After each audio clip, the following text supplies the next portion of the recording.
Jumpa lagi bersama saya, Martin Kanginan. Kali ini kita akan menjawab uji kompetensi bab 1 dari buku Fisika untuk SMA MA kelas 11. Ya, tulisan saya, Martin Kanginan.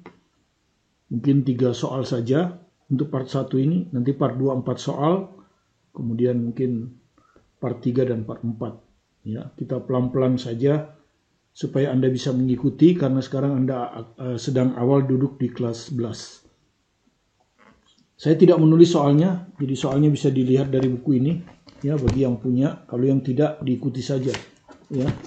Jadi kalau kita lihat di sini, saya bacakan soal nomor 1 ini di halaman 60, ya, halaman 60.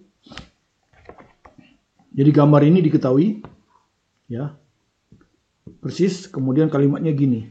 Sebuah gaya F, jadi ini sebuah gaya F, dikerjakan pada suatu batang homogen horizontal. Ini batang homogen ini. Horizontal seperti ditunjukkan dalam diagram. Jadi kalau Anda lihat gaya F ini jaraknya dari P itu D, sementara panjang batang L. Pernyataan yang benar untuk momen pada batang. Jadi ditanya momen pada batang untuk titik poros P. Jadi Anda sudah tahu bahwa torsi itu selalu terhadap suatu poros.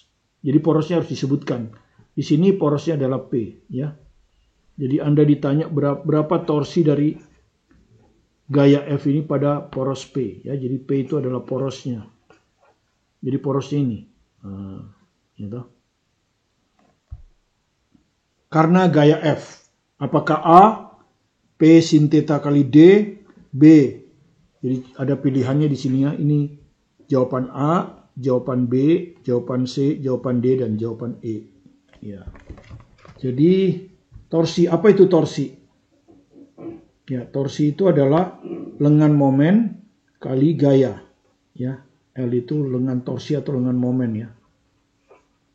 Lengan torsi kali gayanya. Ya, di sini gayanya jelas F, ya.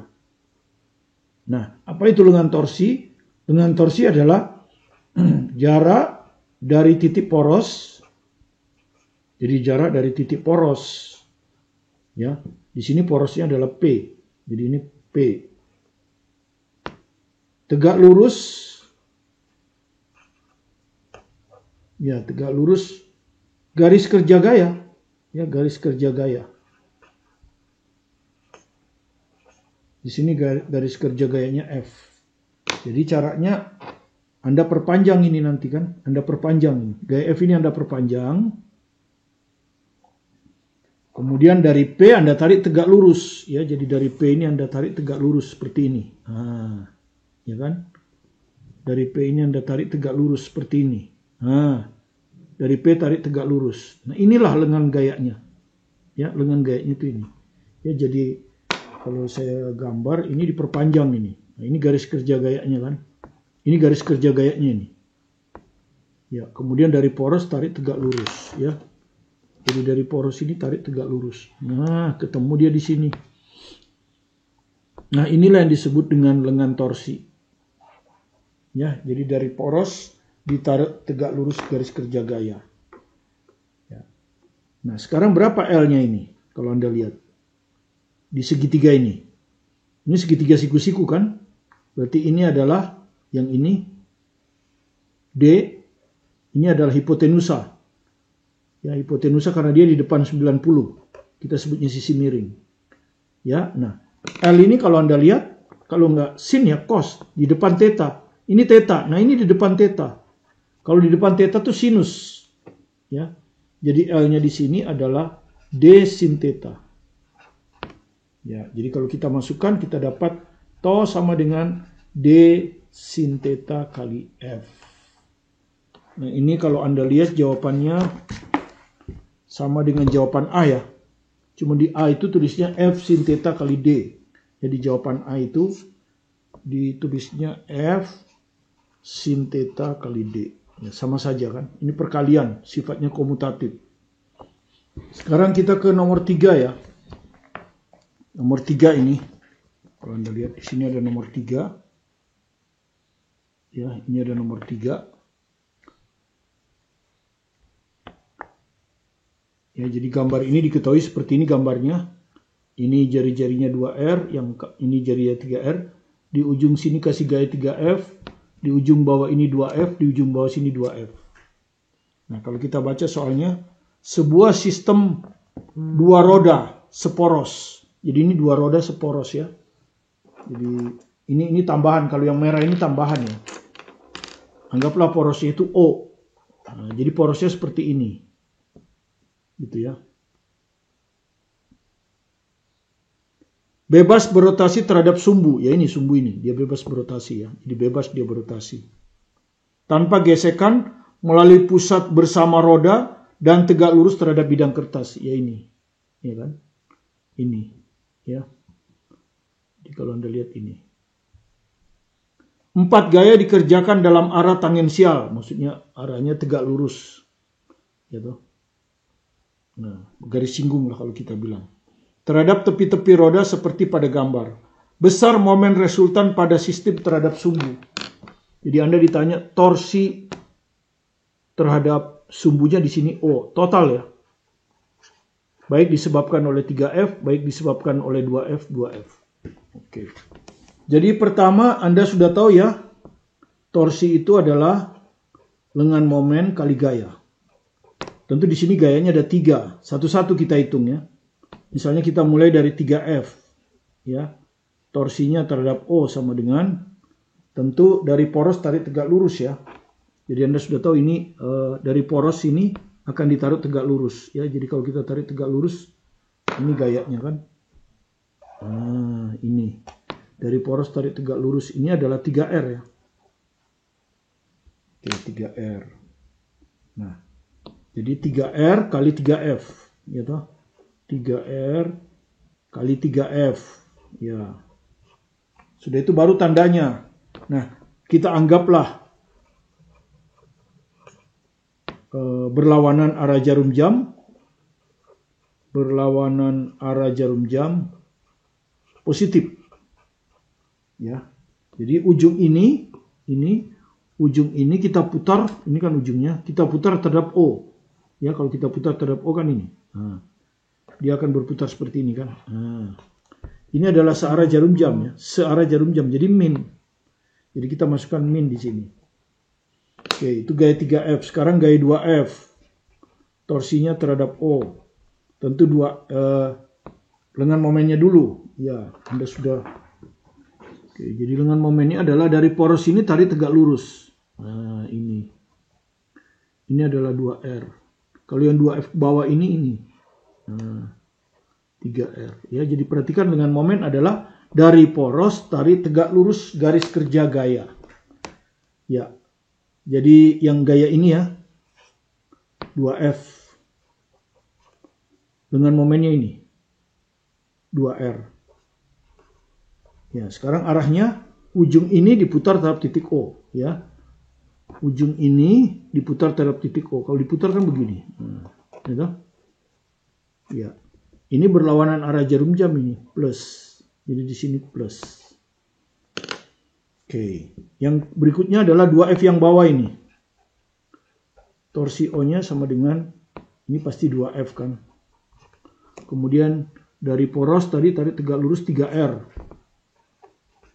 Kemudian kalau ujung ini diputar, ujung vektor ini diputar terhadap titik O di sebelah sana, begini juga. Berlawanan arah jarum jam, plus juga. Plus. Nah, inilah yang kita totalkan. Ya, maka torsi O total adalah ini min 9. Ya, ini plus 4. Ini plus 6. R kali F. Ya, kalau Anda hitung ini akan sama dengan RF. Ya, jadi Anda pilih ya. RF-nya Anda pilih, yaitu pada jawaban B, FR. Jadi jawaban B ya. Jawaban B itu FR. Sekarang kita ke nomor 7. Jika momen inersia sebuah bola, jadi ini bola ya. Kalau tidak ada keterangan berarti dianggapnya bola pejal ya. Kalau tidak ada keterangan itu selalu kita anggap bolanya bola pejal. terhadap suatu sumbu melalui pusat bola. Jadi anggaplah ini bolanya. Nah ini pusat bola. Sumbunya itu yang ini. Nah, tegak lurus ya. Ini sumbunya. Seperti Anda kalau roda mobil kan ada porosnya itu antara dua roda. Ini porosnya. Sumbunya.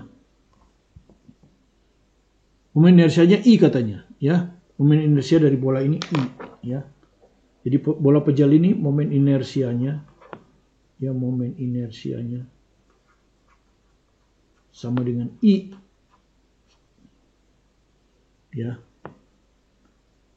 Oke, itu. Kemudian momen inersia bola lain, ada lagi bola lain. Karena itu saya bikin ini ada bola A, ini ada bola B. Bola A anggap jari-jarinya RA, bola B jari-jarinya RB. Kemudian kedua bola sejenis, artinya massa jenisnya sama.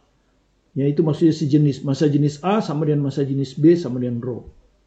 Nah, di sini kalau kita baca, bola lain yang sejenis tetapi dengan jari-jari 2 kali lipatnya, 2 kali. Jadi maksudnya itu RB itu 2 kali RA, gitu loh. Ya. Jadi kalau kita bandingkan RB banding RA itu 2. Itu kalau kita bandingkan seperti ini. Nah, ditanya momen inersia roda B ini. Ya. Kalau momen inersia roda A diketahui I. Jadi kita ditanya momen inersia B ini kalau dinyatakan dalam I berapa? Apakah 2I, 4I, 6I, 16I atau 32I? Nah, tentu kita menjawabnya apa itu momen inersia rumusnya, ya, rumus besarnya saja. Karena ini besaran skalar juga ya. Momen inersia itu adalah massa pada putaran rotasi. Jadi kalau pada gerak lurus massanya itu M. Ya, kilogram. Kalau dalam gerak rotasi massanya disebut momen inersia. Ya, satuannya kilogram meter kuadrat. Oke, momen inersia itu rumus dasarnya adalah mr kuadrat. Itu rumus dasarnya ya. M itu massa benda.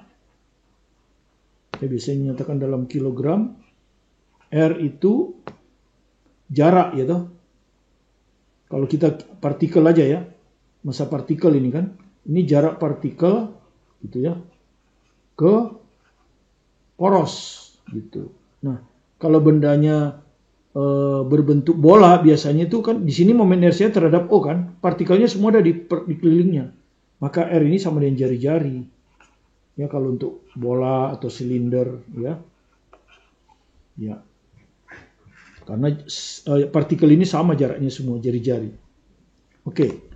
Ini rumusnya. Jadi kalau ini R bisa saya ganti mr kuadrat. Ya. Ini. Ya. Nah, inilah yang kita bandingkan.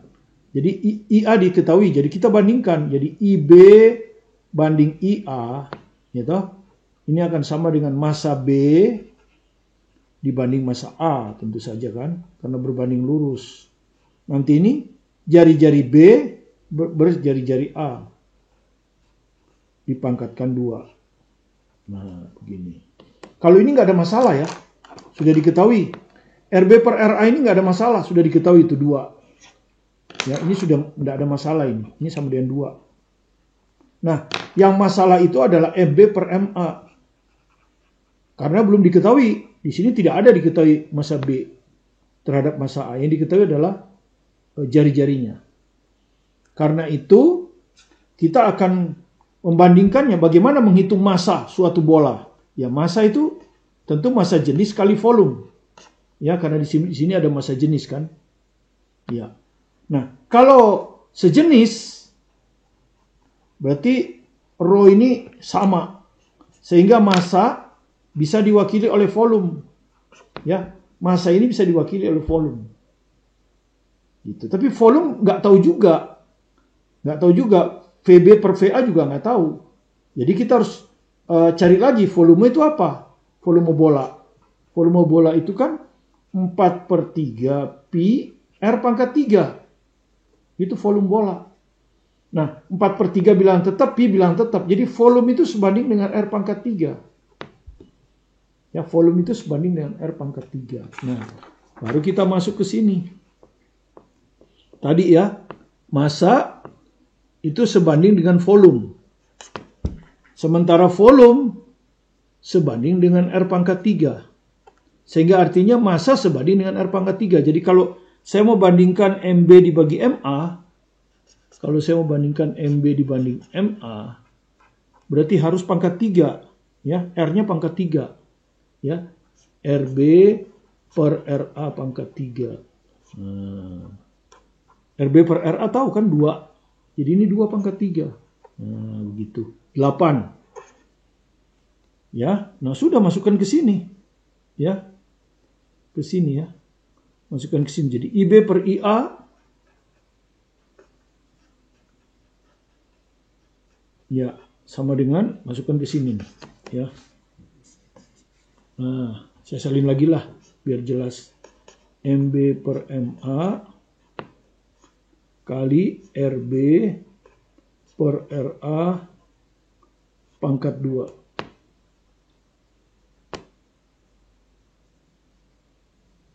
Ya, itu. Oke, sekarang kita lihat. MB per MA sudah nih, 8. RB per RA 2, 2 pangkat 2. Ya, kalau Anda hitung 32. Ya. Jadi jawabnya 32 ya.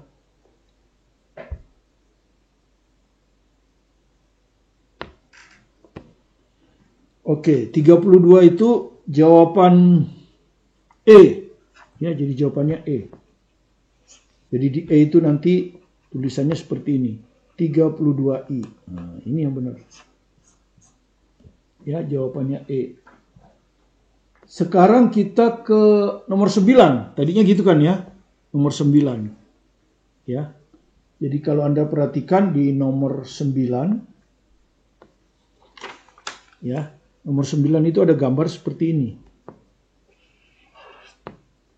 Ini R. Kemudian ini ada ini ke sini, ini R per 2. Kemudian tentu itu berbentuk keping. Nah, diputar. Ya. Jadi kalau Anda lihat ya, ini sudah dibahas. Saya cuma kasih lihat soalnya. Sebuah cakram, ya cakram itu seperti Anda lempar cakram. Homogen dengan jari-jari R, jadi homogen ini tidak kosong ini, tapi seperti cakram.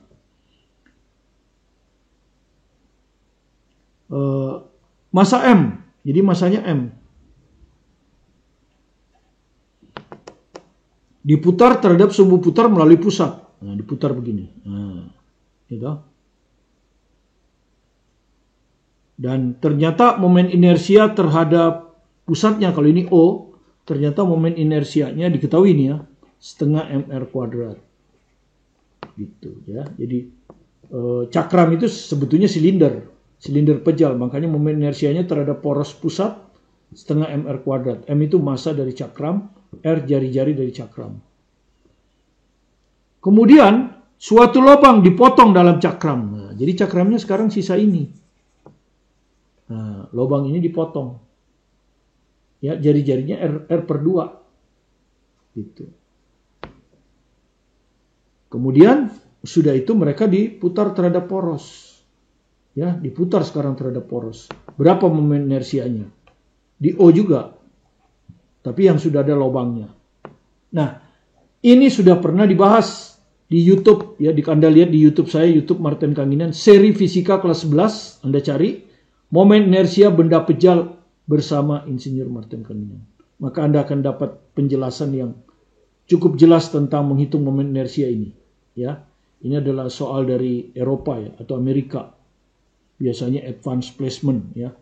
Jadi di Amerika itu ada, kalau Anda lulus advanced placement dengan angka bagus, Anda tidak perlu testing seperti di kita, tapi langsung saja mendaftar di perguruan tinggi yang nilainya sesuai dengan advanced placement Anda.